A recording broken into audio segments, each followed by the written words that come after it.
আল্লাহ বলতেছে নিজেদের প্রতি তোমরা কি করো না, জুলুম করো না, খারাপ কাজ করিও না, অত্যাচারিত করো না, ঝগড়া ফাসাদ করিও না। নিজেরা শান্ত থাকো, সুস্থ থাকো, অস্থিরতা বোধ করিও না, গালাগালি করিও না, গুনাহ করিও না, খারাপ কাজ করিও না। কারণ এই 4টা মাসকে আমি আল্লাহ সম্মানিত হিসেবে ঘোষণা দিয়েছি, অতএব তোমরা এটা পালন করো। সুবহানাল্লাহ। সমস্ত গুনাহগুলো, সমস্ত খারাপ কাজগুলো আমাদের নফসের উপরে পতিত হয়। এই জন্যই তো আমরা বলি রব্বানা যালামনা আনফুসানা ওয়া ইল্লাম তাগফির লানা ওয়া তারহামনা লানাকুনান্না মিনাল খাসিরিন। কি বলি না? রব্বানা, হে আমার রব, হে আমার পালনেওয়ালা খোদা, দুনিয়ায় যখন যে অবস্থায় যখন যা লাগে তখন তাই দিয়ে পালন করেন ও আমার পালনেওয়ালা খোদা, ও আমার রব, আমার মালিক আল্লাহ। যালামনা, আমি জুলুম করেছি, আনফুসানা, আমার নফসের উপরে।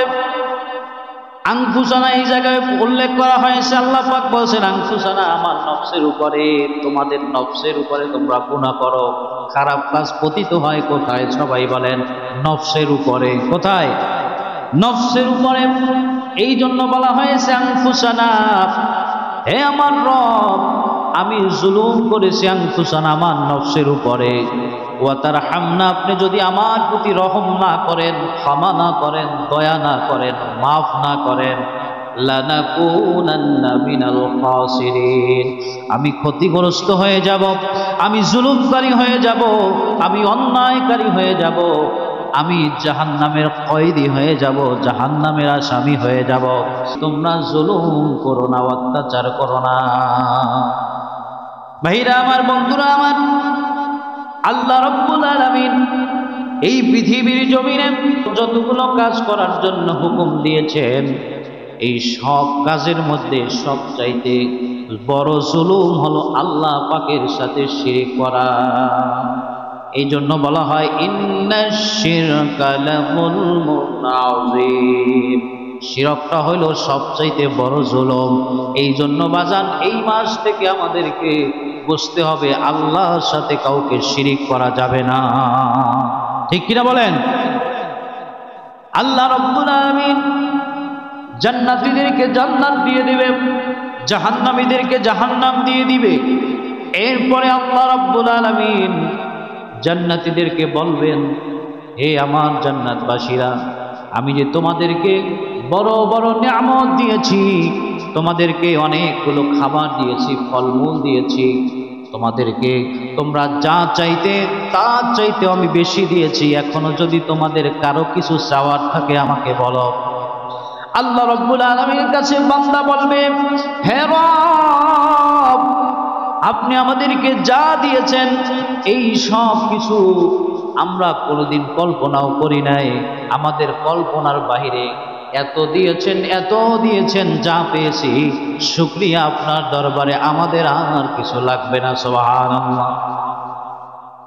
আল্লাহ রাব্বুল আলামিন ওই সময় বলবেন, হে আমার বান্দাগণ, ও আমার জান্নাতীরা, তোমাদেরকে আমি যখন জান্নাত দিয়েছি, যতগুলো নিয়ামত দিয়েছি, সব নিয়ামতের চাইতে ভালো একটা মজার জিনিস রয়ে গেছে। সেই মজার জিনিস হলো দুনিয়ার জমিনে আমি আল্লাহকে তোমরা দেখো নাই, আমি আল্লাহর হুকুমগুলো তোমরা পাওয়ার সাথে সাথে তোমরা পালন করেছো, মেনেছো, তোমরা কত কষ্ট করেছো, এই জন্য আমি আল্লাহ তোমাদেরকে একটু দেখা দিতে চাই। সুবহানাল্লাহ। পবিত্র কোরআনের ভাষায় বলছেন, فَمَنْ كَانَ يَرْجُو لِقَاءَ رَبِّهِ فَلْيَعْمَلْ عَمَلًا صَالِحًا وَلَا يُشْرِكْ بِعِبَادَةِ رَبِّهِ أَحَدًا।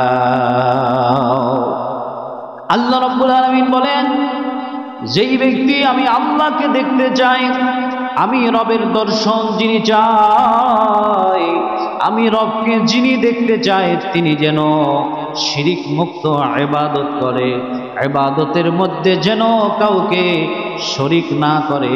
আমি আল্লাহ সুবহানাহু ওয়া তাআলা বলছি, আমার সাথে অন্য কাউকে যেন শরীক না করে। আল্লাহ রাজি হবেন, খুশি হবেন, জান্নাতের মধ্যে দেখা পাওয়া যাবে।